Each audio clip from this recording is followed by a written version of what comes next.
So hello everyone, welcome to this Facebook Live with Jyotsna Mohan Bhargava. Jyotsna has worked with NDTV for 15 years as a senior news editor and also as a senior news anchor. She's a columnist for newspapers and magazines in India and abroad. So hello Jyotsna, no, it's a great having you today on this live chat. Thank you. So 10th September is World Suicide Prevention Day, and if we look at the stats, it's worrying with suicides being on the rise, especially among Indian teens. So, in fact, reports suggest that every hour one student commits suicide in India. So before we move on to the formal questions, let's talk about this alarming situation a little bit. Yeah, on those stats, as you said, they're very alarming. I think in that age group of 15 to 29 is what I found that, the highest rate of death is suicides. And it's a bit amazing that, you speak to so many children now and they're all talking about mental health in such a big way. And I'm talking not just teens and tweens, no. I say teens and I talk about kids who are now in their early 20s. So, it's carrying on at some level. I find that in the 20s, it's even magnifying to an extent. But my worry remains the same that as a society, we're not ready to accept that. Now, we're not ready to accept that in elders, leave alone where are we going to accept that is happening to your children, right? And B, even if we were willing to accept it, are we equipped enough to understand that this is depression or that this needs help and this doesn't need help, right? Because it's such a balancing act with today's children that it's not always easy to know what they're feeling. Right? It's not always easy to also judge. They may be saying they're depressed. Do we really know they're depressed? How do we find out that they're depressed? Exactly. I don't know. I think we're really far behind in that whole equation of trying to confront this issue. I mean, we've gone around the whole Sushant Singh Rajput episode without confronting mental health at all. Every or most of them, I won't say all, I mean, there are honorable exceptions, but most of these media houses have gone around everything else, but they've not touched on depression, they've not touched on mental health. And I think the only time we hear about it in our papers, in our newspapers or anywhere else, it's when a celebrity talks about it. But, that's it, it comes and it goes. We're just for us, I think we are where we were. We're not moving with the times when it comes to mental health. And yet that issue has magnified to such an extent that if we don't do something now, we're going to have a very lost generation on our hands. True. It's very really, it's high time we wake up and talk about it, especially because there's such a taboo around, talking about mental health, and the people don't want to talk about things that are uncomfortable. That's the thing. But I also wonder, why is it that so many of these children are talking about mental health, and that's again something that needs for us as a society to confront ourselves that, I always say this, I said in our generation, we gave into what was expected of us. Yes. This is a generation that does not want to give in to what was expected, what is traditionally expected of them from an Indian society that remains more closed than open, as I've said. Right? That still does not like taking in, as you just said, about speaking about stigmas, about taboos. These are issues. So this is a generation that is really weighing in and is trying to figure out how to move ahead, whether they should move, but they want to do something. And because they're not allowed to do that, or because there's no acceptance of that, I'm not saying everything they do is right, but because there's no acceptance of their way of thinking, they're all tripping on the edge. Now, whether they're genuinely tripping on the edge, but the thing is that we are seeing it in the way it's manifesting into wrist slitting or kids overdosing or someone has had a phenyl. And the triggers are so minor in some instances that, you just have to wonder what is going on and why are these cases. And I think it's high time that someone really looks into it deeply now. And we as a society look into it deeply, actually. Yeah, yeah, true. So, Jyotsna, we are living in the digital age, and most of us have access to smartphones. Like, while the smartphones have made our lives easy, but kids, toddlers, kids as young as 2 to 3 years old, they are getting exposed to phone, and the touch screen is making it even more easier for them to access. Let's no and there are times when parents themselves are handing over their phones to toddlers just to make them know, because they are tired running after them, so they want them to just sit quiet, and maybe they want to finish off some pending work, which so now the next question would be this exposure to gadgets or technology so early on in life, what are the psychological effects on children? Yeah, one thing that I feel is it's not everywhere, but I feel like it's a trend that is emerging again, is that there is an increased amount of aggression in our children. And I think that is also to do with the fact that if you're giving that gadget in so early, you're they've got used to it. Now, if and I've seen cases like that, I've spoken to parents like that who've said that, they figured it out at about 12, 13 that the child is hooked on. Now they want to reverse that, but it's not happening It's because too now the late. child Yeah. is resisting any attempt to take away that gadget. And they're really becoming aggressive. I mean, there are cases you read in the papers, there are cases where a parent had to call in the cops on her child. The child is so aggressive. Or there are cases where children are flinging the phones on their parents because they're not giving them a new phone or an updated version of that phone, or they're not. I find aggression to be one. Secondly, I think this there is this whole they're living for this whole social media thing on gadgets, right? So the whole existence now revolves around it. And because that's all they care about. They only care about their likes. They only care about how they look in a photo, how that selfie turns out. It's making them into a very, let's just say, that vision. It's a very tunnel vision for them now. They're not looking beyond anything. For them, it's just to conform, and that gadget is their answer to everything right now in this environment. And I think anybody who's giving my answer to, I think most parents, and I'm not giving any parenting advice, but I personally really think that YouTube is not your babysitter. It's really not. You cannot. Parenting is tough, and parenting is even tougher right now. I have two daughters, so I know it's very easy to give in. My children are not on social media. Okay, even my elder one is not on any social media account. I don't want her to be, but I can only push it to a certain amount, because you cannot also have them being ostracized with their peers. Right. So that is very important for them. So to me, I think the more you can push giving your child a gadget, the later they get a gadget, there are going to be repercussions. The older they are, the better they would be to handle it. To me, that is a big thing. But also, what is also going on, and a lot of doctors will tell you that stuff like not just psychological, but also stuff like physical obesity and stuff. It's increasing in our generation because children don't want to. Now we've of course gotten stuck, and I think ironically, a lot of children want to go outside. But before the pandemic, this is what is happening. It's really not healthy for them, any which way you look at it. So what we are talking about when we are talking about social media is basically instant gratification and social validation that it is all about, making that insta worthy dish, before eating you just have to click, take a pic, and it has to be insta worthy, clicking that perfect selfie, having that perfect body.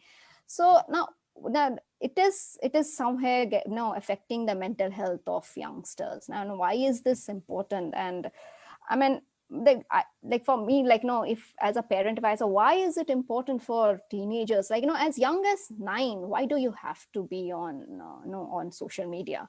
What is the reason? What's going on in the mind? What are they thinking? I don't think they know it any other way.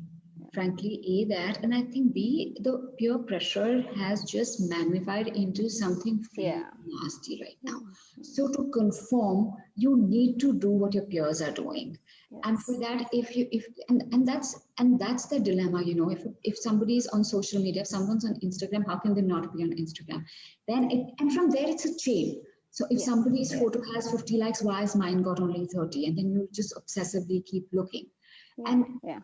So they all want to be popular right now, right? Everybody wants to be cool. Everybody is searching for an identity in the anonymity of social media. And that to me is the irony of it. You Yeah. know, you're all anonymous. You can have three accounts on Instagram and you can hide behind it. And yet you're searching for something that will define you. And for them, that is very important. They all want to be known as somebody. And I think, even like I spoke to a girl and, she told me about how her account had been hacked a few times. To them, it's like a rite of passage that if you're cool, these things have got to happen. Similarly, somebody told me that, if you're 17 now in schools and you've not had sex, it means you're not cool enough, nobody wants you. Yeah. And that is where they're going. For them, all this is so important to be somebody, to just go with what their peers are saying. And I think it's really scary. But I think the only way we can look at it is for us to be very involved with how their peers are. Yeah. It's very crucial for us to know their friends now. Yes, I think. yes, yeah. These are all personal opinions. Yeah. I mean, although it is scary, but yeah, this is the life that we're living, and this is the way things are now. And so people like who have tuned in for this life, let me just tell you that Jyotsna has launched her book Stoned, Shamed and Depressed. The book gives an eye-opening account of today's teenagers and their struggle with addiction to substances, social media and gaming, dealing with intense peer pressure, bullying and body shaming. And it's very interesting. Please go check it out.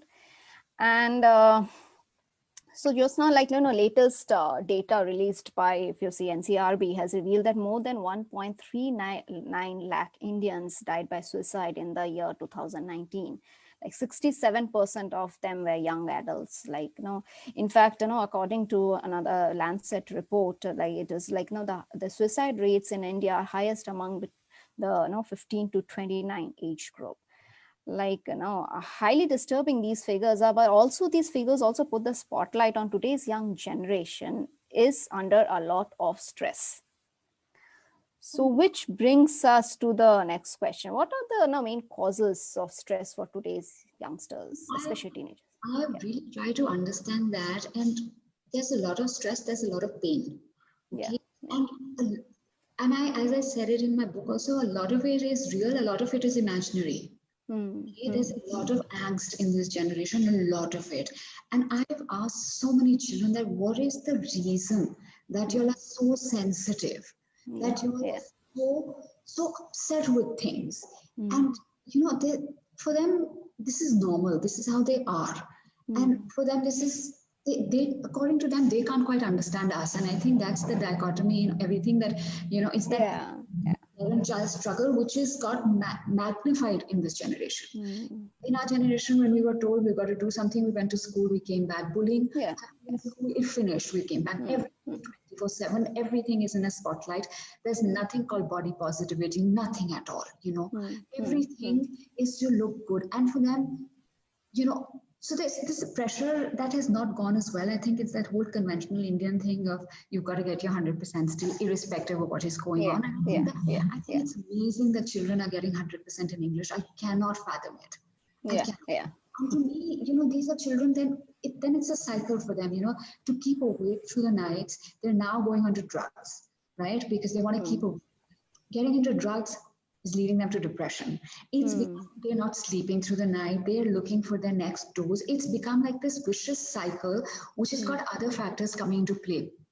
And because for them, relationships are so transient now, that they can't, they think, they again, another irony, they trust the world by uploading everything. On Instagram, on Snapchat, they will upload their personal issues, their mental health issues. And that's it.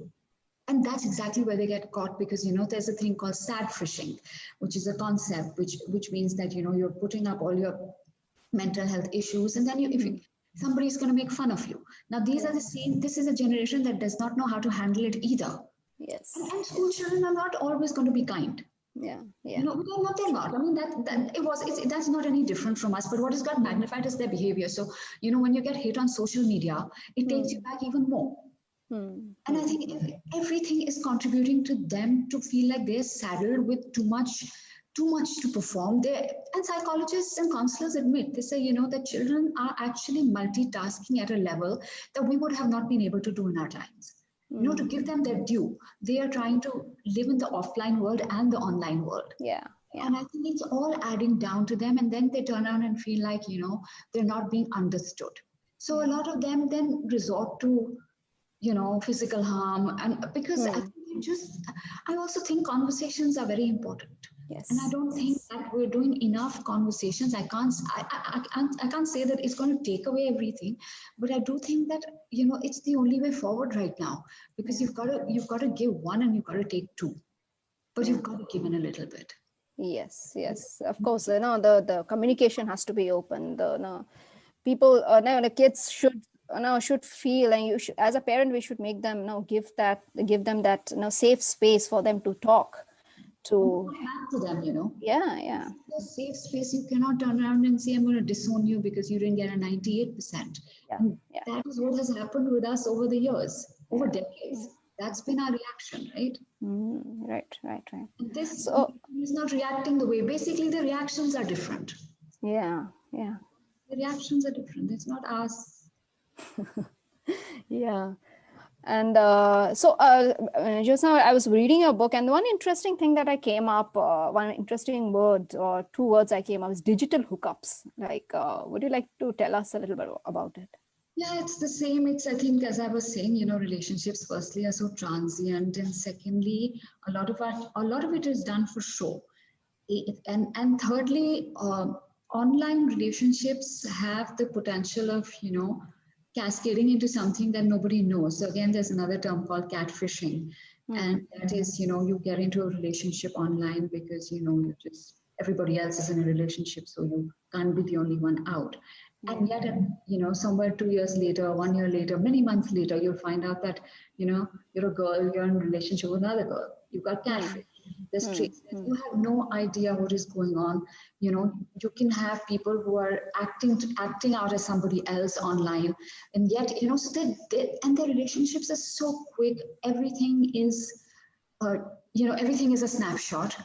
Okay, and then there is revenge porn, which are places like England escalated over this COVID, and it's happening amongst children as well, right?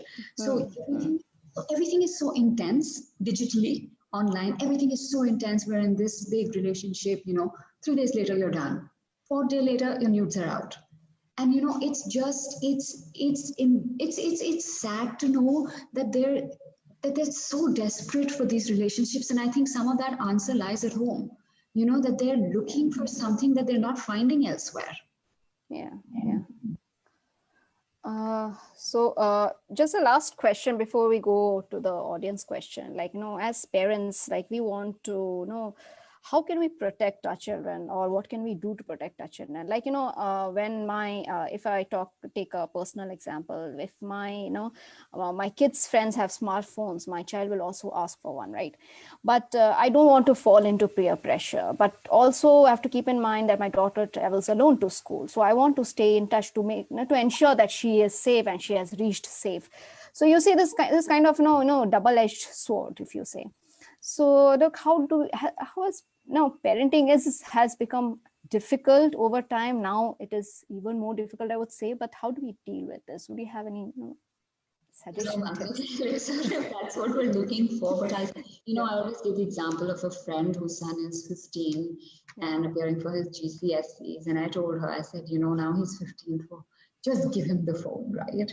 And, she's not given him. She has 3 sons. He's the eldest. None of them have a phone. And, she said, I went through like these months of being like the worst mom in the world, the only one who's not giving my son a phone, the only one who's standing against the tide. And she said, but, not one parent came up to me and said, you did something wrong. She said, every single parent who came up to me said, how did you manage it? How to do it. We want to do it. Answer, stand up to your beliefs. I haven't given them either. I'm still holding on. And I actually, it's really lame. Like, I think that you want to give your child a phone, give them a Nokia. And a lot I met somebody outside kids gymnastics class, and the father, he was doing babysitting that day or whatever, and he worked in one of these tech companies in California, and and then he was like, and he showed me his phone, and he said, this is a Nokia, and I bought it for like some 60 quids or some rubbish like that, and he said, what my kids are going to get. And I tell this to everybody, there is no need for a kid, you want to keep in touch, but there is no need for them to have Safari. There's no need to have games. Keep it as a phone. That's fine. Just where you can call and they can call. That's it. Not playing games on the way, not dedicated to one link or anything. And I think, this unrestricted freedom doesn't work. I think it's not in the mid-teens, 16, 17, I think it's a different story, and hopefully they've evolved by then. But right now, as we call it, I think middle school is like the big battleground right now. So, 12, 13, 11, 12, 13, giving them unrestricted access to everything doesn't work. Also, I think parents need to up the game. I think we all need to up our own tech knowledge. We all hame to pata nahi hai, these kids are so tech savvy, they know everything. And then we keep on with those conversations, I think. Conversations, talk, keep talking, tell them what is wrong, so that it's normalized, so that it doesn't come as a shock to them that children are vaping or that children are drugs, but they also know that they can't do it. You have to bring it into conversations. You can't not talk about these issues anymore. I think that time is long gone. Yeah. You have to be involved in your child's life and be aware, I would say. Yeah, it's like my daughter, she's come, class 6, and she's like, Mama, some boys got suspended for vaping in the corridor in my class. But she knows. So there's no novelty factor for her. She knows it's wrong, and she knows that these things happen. So there's not much of a reaction, but she won't do it. Yeah. I can only teach them, you can only teach them. You can only make them aware of the positives and the negatives of it. You can't really tell them what to do, but that is all what parents can do. Make them aware, make the kids aware, I feel. That's it. So there's a comment by Aparajita Sujay Banerjee that I think children's behavior that reflects parents' behavior. So parents need to give importance to children, which is. I do. I think a lot is, a lot of what happens is what they pick up from homes. Like I know I spoke with like a cyber expert, and I was talking about how, we've normalized things like the word rape, in children's dictionary across school campuses. It's become a joke. Yes. And he said, I can tell you that so many of my clients, they speak like this. It's, the word is so loosely used at home. Kids are so smart. They're sitting and picking up every single action, every single word we say or don't say. They're picking up the fact that, we're talking about somebody's divorce openly or nothing. Even if a kid is 7, 8, they don't really need to know everything. Yeah. In our thing that let's just share everything, I think we're going to another extreme as well. We've got to draw a line wherein we have to remember that they are children. They're not our friends. Yeah. That's important, I feel. Yeah. And especially in a country like India, where if a child is seeing domestic violence at home, if a child is seeing that, the father is not so good with the mother, that the whole misogynist outlook at home, he's going to turn out exactly like that. And he is. There are cases that I've written about in my book, where the boys they go and they presume they're going to get it, whatever they want, because they're seeing it at home. Yeah. It's true. Monica Gorani says that thank you for picking up this sensitive topic. Like people take ages to accept that they might have a mental issue only after it starts reflecting as physical symptoms. So this should change. The change, the change can only come when we talk about it, isn't it? Like we, talk. The more we talk, I think it's so important. I mean, even again, I'm going back to this Sushant Singh Rajput, and I remember one of the channels saying, "Oh, that put up a video. He was so happy 2 days ago. How could he be depressed?" Our knowledge is not even at the starting point right now. Just because a person has an outwardly smiling face means nothing, but we don't know it. Because we don't want to know it. Now, it's also one of those uncomfortable topics like sex. We don't want to talk about, honestly, we don't want to talk about mental health and depression in our society. And, one Vidya Balan, one Deepika Padukone, how much are they going to take us forward? How much? It's the normal people. I think we have to speak about it openly. We have to speak about it openly to our children for them to become, for them to understand that it's okay to come to us if they need help.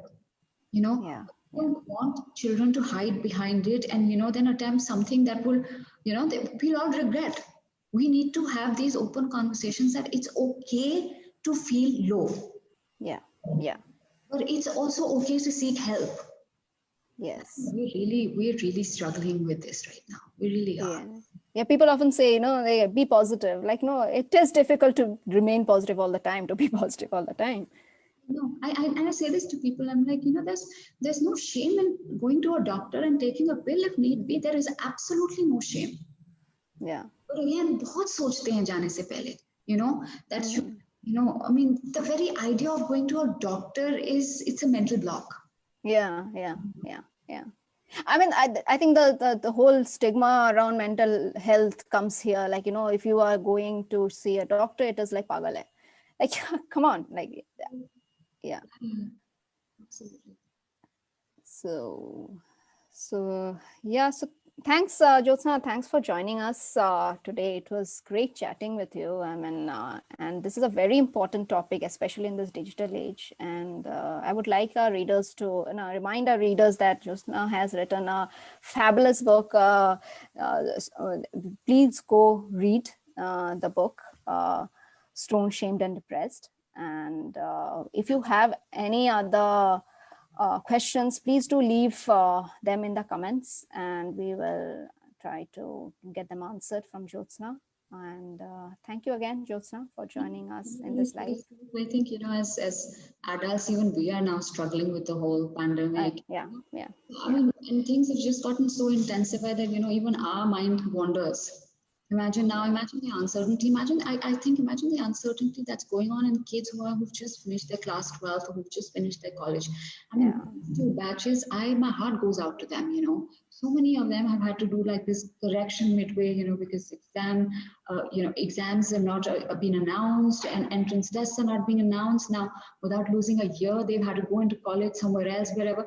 It's awfully hard. I think just talk to your children, just talk to them because they're going through a lot. And I feel like if we are going through our lot, I mean, imagine what is going on in their mind, they worry. They worry about their grandparents, they worry about whether, they'll ever meet their aunts, and that it's different things. They're worried. And then, of course, because of that, the gadget use is magnified now during the pandemic. So I honestly think if you have young kids, and they're doing online classes, do go into their rooms as often as you can. Just peep in. There's no harm. Because it's very easy for them to get diverted. But they've got a toy in their hand right now. Right. And it is like one click away from so like the possibilities are vast. So they can explore anything. Absolutely. Just one click and then you don't know where it takes you. Yeah. So thank you, Jyotsna. Thank you again. And it was great chatting with you. Bye-bye. Yeah. Thank you. Some people. Yes, definitely. Because it's a very important topic for everyone. It is totally. Thank you for having me. Thank you. Bye-bye.